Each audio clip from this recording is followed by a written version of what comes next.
نحمدہ و نصلی علی رسولہ الکریم۔ عزیزان محترم، میں Muhammad Aslam Dodi, chairman Liberal Party Pakistan, آپ سے مخاطب ہوں اور آپ دیکھ رہے ہیں Liberal Party Pakistan YouTube channel. عزیزان محترم، آپ کو پتہ ہے کہ اس چینل کے توسط سے آپ کے سامنے لبرل پارٹی پاکستان کا منشور بیان کیا جاتا ہے اور میں اسی مقصد کے لیے وقتاً فوقتاً آپ کے سامنے اپنے خیالات کا اظہار کرتا رہتا ہوں۔ عزیزان محترم، liberal Party Pakistan YouTube channel آپ کا اپنا چینل ہے۔ میں توقع ظاہر کرتا ہوں اور امید کرتا ہوں کہ آپ اس چینل کو سبسکرائب کریں گے، لائک کریں گے، شیئر کریں گے اور بیل آئیکن کو بھی دبا دیں گے تاکہ پارٹی کی طرف سے دی جانے والی معلومات اور گزارشات بر وقت آپ کے پاس پہنچیں اور آپ کے دوست احباب اور عزیز و اقارب ان سے مکمل طور پر استفادہ حاصل کر سکیں۔ عزیزان محترم، آپ اس بات سے بھی آگاہ ہیں کہ آپ کے سامنے ان دنوں لبرل پارٹی پاکستان کے بینر تلے اور اس کے سٹیج سے 3 اہم ترین قسم کے پروگرام پیش کیے جا رہے ہیں، جن میں سب سے پہلا قرآن پاک کی تفسیر کا پروگرام ہے، فہم قرآن۔ اس کے بعد دوسرا پروگرام جو آپ کے سامنے پیش کیا جا رہا ہے وہ ہے سیرت النبی صلی اللہ علیہ وآلہ وسلم، اور تیسرا پروگرام میری کتاب جدلیاتی لبرلزم کا خلاصہ۔ یہ تینوں پروگرام آپ کے سامنے ایپیسوڈز کی صورت میں پیش کیے جا رہے ہیں۔ آج میں جو ایپیسوڈ آپ کے سامنے پیش کر رہا ہوں یہ میری کتاب جدلیاتی لبرلزم کا ایپیسوڈ نمبر 74 74۔ عزیزان محترم، جدلیاتی لبرلزم کے پچھلے 2-3 ایپیسوڈز میں میں آپ کے سامنے یہ بات رکھ چکا ہوں کہ لبرلزم کا طرز فکر جو ہے وہ سائنٹیفک طرز فکر کے قریب ہے، اور لبرلزم کا جو طریقہ کار ہے وہ بھی میں آپ کے سامنے رکھ چکا ہوں۔ اس کے 3 سٹیپ میں نے کل آپ کے سامنے رکھے تھے لبرلزم کے۔ جس طرح ہر نظریہ اپنے لیے ایک طرز فکر رکھتا ہے، پھر وہ طریقہ کار بھی رکھتا ہے، کیونکہ کسی بھی نظریہ کو دنیا میں غالب کرنے کے لیے، دنیا میں اس کے نفاذ کے لیے، اس کی ترویج کے لیے اس کے پاس ایک طرز فکر ہونا چاہیے اور اس کے پاس ایک طریقہ کار بھی ہونا چاہیے۔ دنیا میں بڑے بڑے نظریات ہیں، سوشلزم ہے، کمیونزم ہے، اسی طرح فاشزم بھی ایک نظریہ ہے، بادشاہت ایک نظریہ ہے، کیپٹلزم ایک نظریہ ہے، اس طرح اسلام ایک نظریہ ہے، یہودیت، عیسائیت، ہندو مت، یہ سب نظریات ہیں۔ ان کے نفاذ کے لیے ان کے پاس اپنا ایک طرز فکر ہے اور اپنا ایک طریقہ کار بھی ہے۔ اسی طرح لبرلزم کا طرز فکر بھی ہے اور لبرلزم کا طریقہ کار بھی ہے، جو میں نے آپ کے سامنے رکھ دیا ہے کہ طرز فکر اس کا سائنٹیفک طرز فکر کے قریب ہے اور اس کا طریقہ کار جو اس کے 3 سٹیپ میں نے کل آپ کے سامنے رکھے ہیں۔ تو آج میں لبرلزم کی خوبیاں یہ آپ کے سامنے رکھنے والا ہوں کہ لبرلزم میں کیا خوبیاں ہیں۔ اس کی خامیاں بھی آپ کے سامنے رکھوں گا، لیکن پہلے میں آپ کے سامنے لبرلزم کی خوبیاں رکھنے والا ہوں کہ لبرلزم میں کیا خوبیاں ہیں۔ عزیزان محترم، لبرلزم کی بنیاد بندی کرنے والے اکابرین، جن میں سب سے پہلے جناب محترم جان لاک تھے، برطانیہ کا دبلا پتلا نوجوان جس نے دنیا بدل کے رکھ دی، جان لاک اور اس کے جو ساتھی تھے ایزاں زیکوس روسو اور اسی طرح تھامس ہابز اور جان سٹورٹ مل، ان لوگوں نے جو جان لاک کے بعد آئے، ان لوگوں نے مل جل کر ایک ایسا نظریہ دیا لبرلزم میں کہ جس کا نام تھا انفرادی آزادی کا نظریہ، انڈیویڈول فریڈم۔ یعنی کہ لبرلزم کا سب سے بڑا اعزاز ہے یہ جو ہمیں جان لاک نے دیا، یہ جان لاک کا دیا ہوا نظریہ ہے، انڈیویڈول فریڈم، انفرادی آزادی کا نظریہ، لبرلزم کا سب سے بڑا اعزاز اور جان لاک کی طرف سے پوری دنیا کے انسانوں کے لیے سب سے بڑا تحفہ، انڈیویڈول فریڈم یعنی کہ انفرادی آزادی کا نظریہ، یہ جان لاک نے ہمیں دیا۔ انفرادی آزادی کے نظریہ یا انڈیویڈول فریڈم سے کیا مراد ہے؟ اس کا مطلب کیا ہے؟ اس کا مطلب یہ ہے کہ ہر فرد کے اندر بے پناہ قسم کی صلاحیتیں موجود ہیں اور اس کے اندر ایک طاقت موجود ہے، جسے علامہ اقبال نے خود ہی بھی کہا تھا، خود ہی کو کر بلند اتنا کہ ہر تقدیر سے پہلے خدا بندے سے خود پوچھے، بتا تیری رضا کیا ہے۔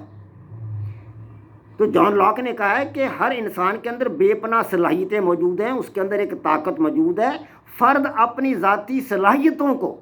اور اپنے اندر موجود قوتوں کو بروئے کار لا کر ان سے کام لے گا یا ان سے کام لیتا ہے۔ ہر فرد کے اندر یہ صلاحیت ہے،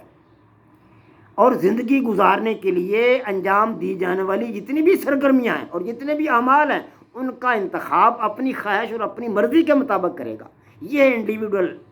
فریڈم کا نظریہ کہ ہر فرد آزاد ہے، اپنی آزاد مرضی کے مطابق، اپنی خواہش کے مطابق، اپنی ضرورت کے مطابق، اپنے تقاضوں کے مطابق زندگی گزارنے کے لیے اپنی سرگرمیاں اپنی مرضی سے انجام دے گا، اپنے کام اپنی مرضی سے انجام دے گا۔ دنیا کی کوئی ریاست، اس کا ملک جس ریاست میں وہ رہ رہا ہے، اس ملک کے باشندے، اس ملک کا کوئی فرد، اس ملک کا کوئی گروہ، اس ملک کا کوئی بادشاہ، اس ملک کا کوئی حاکم اس فرد کے راستہ میں رکاوٹ نہیں بنے گا اور اس کی زندگی میں مخل نہیں ہوگا۔ ہر فرد کو آزادی حاصل ہے کہ وہ اپنی مرضی سے اپنے کام انجام دینا چاہتا ہے، جس قسم کے وہ انجام دے لے، اپنی مرضی کے مطابق وہ زندگی گزارے۔ یہ ہے انڈیویڈول فریڈم کا نظریہ، جان لاک کا دیا ہوا نظریہ۔ لیکن آگے یہی نظریہ بتاتا ہے کہ اگر وہ فرد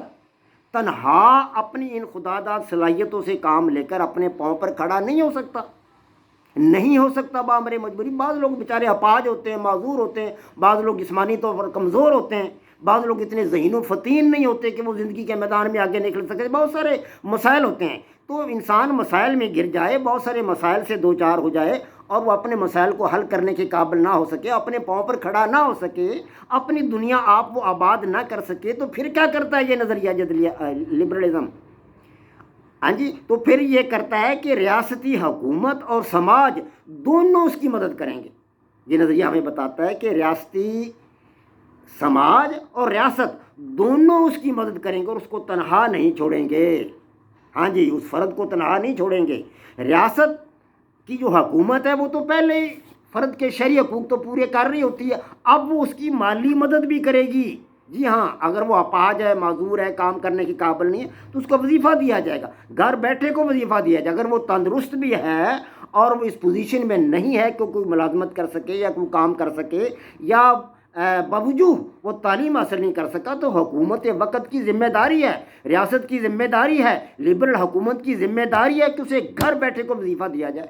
اسے گھر بیٹھے کو زندگی گزارنے کے لیے رقم مہیا کی جائے۔ تو اس طرح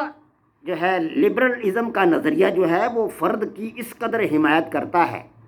یہ ہے انڈیویڈول فریڈم کا جان لاک کا نظریہ، یعنی انفرادی آزادی کا نظریہ۔ جب دیگر مغربی مفکرین نے جان لاک کے اس نظریہ کو دیکھا، سمجھا، بھالا، تو وہ بڑے متحیر ہوئے اور اش کر اٹھے کہ جان لاک نے کیسا عظیم الشان نظریہ دیا ہے دنیا، اور ان سب نے جان لاک کے اس نظریے کی تائید کی کہ بلا شبہ فرد کو یہ آزادی حاصل ہونی چاہیے کہ وہ اپنی مرضی سے اپنی زندگی کے تمام کام انجام دے سکے اور کوئی اس کے راستہ کی دیوار نہ بنے، کوئی فرد، کوئی ریاست، کوئی حکومت، کوئی ادارہ اس کے راستہ میں رکاوٹ نہ بنے، اس کو اپنی مرضی سے کام انجام دینے دے، اس کو اپنی مرضی سے زندگی گزارنے کا حق ملنا چاہیے۔ وہ سب لوگوں نے اس کی تائید کی، اور پھر یہ نظریہ کتابوں میں آیا، شائع ہوا، رسالوں میں شائع ہوا، اور محفلوں میں مطلب اس کو پڑھا گیا، اخبارات میں شائع ہوا، عام بحثوں میں مطلب یہ نظریہ جو تھا وہ سامنے آیا، بحث کی گئی اس پر، نجی سرکاری محفلوں میں اس پر بحث کی گئی اور مذاکروں میں اس پر بحث کی گئی۔ اور اسی طرح فرد کو جو تھا مطلب فرد کو مغربی دنیا کا سب سے زیادہ اہم سمجھا جانے لگا، سب سے زیادہ اہم فرد سمجھا جانے لگا، مطلب ایک انڈیویڈول کو جی بہت زیادہ اہمیت دی جانے لگی فرد کو۔ اب ریاست کی طرف سے فرد کو زیادہ سے زیادہ حقوق دینے کی بات کی جانے لگی کہ فرد کو زیادہ سے زیادہ حقوق دیے جائیں، فرد کی خوشحالی کے لیے، فرد کی مسرت کے لیے، اس کی دنیا کو بہتر سے بہتر بنانے کے لیے اس کو زیادہ سے زیادہ حقوق دیے جائیں۔ سماجی طرز پر اب فرد کو اہم سمجھنے اور اس کو اہم بنانے، اس کے اندر موجود خوابیدہ صلاحیتوں کو اجاگر کرنے اور ان صلاحیتوں کو بروئے کار لانے کے لیے تعلیم و تہذیب کے ساتھ ساتھ منفرد قسم کے کئی غیر رسمی طور طریقے بھی اختیار کیے گئے۔ ہاں جی، ایسے منفرد طریقے اختیار کیے گئے کہ جس میں فرد کو اہم بنایا گیا، فرد کو اہمیت دی گئی۔ مثال کے طور پر مغربی دنیا میں سالگرہ کا ایک طریقہ کار ہے، ایک رسم ہے سالگرہ کی، اس کے بارے میں انشاءاللہ اگلے جو میرا آ رہا ہے ویلاگ اس میں آپ کے سامنے رکھوں گا، ایپیسوڈ نمبر 75 میں۔ تو مطلب اس طرح کے طریقہ کار اختیار کیے گئے جن میں فرد کو زیادہ سے زیادہ اہمیت دی جانے لگی۔ تو جنہوں نے اپنی مطلب ضرورت، افادیت، اہمیت اور دلکشی کی وجہ سے ایسے طریقہ کار اختیار کیے گئے کہ ان کی ضرورت، افادیت اور اہمیت اور دلکشی کی وجہ سے مغربی تہذیب دنیا کی دیگر تہذیبوں کے مقابلہ میں آگے نکل گئی اور یکسر مختلف اور ایک جدید طرز پر مغربی جو تھا وہ تہذیب ڈل گئی۔ وما علینا الا البلاغ۔ پاک فوج زندہ باد، پاکستان پائندہ باد۔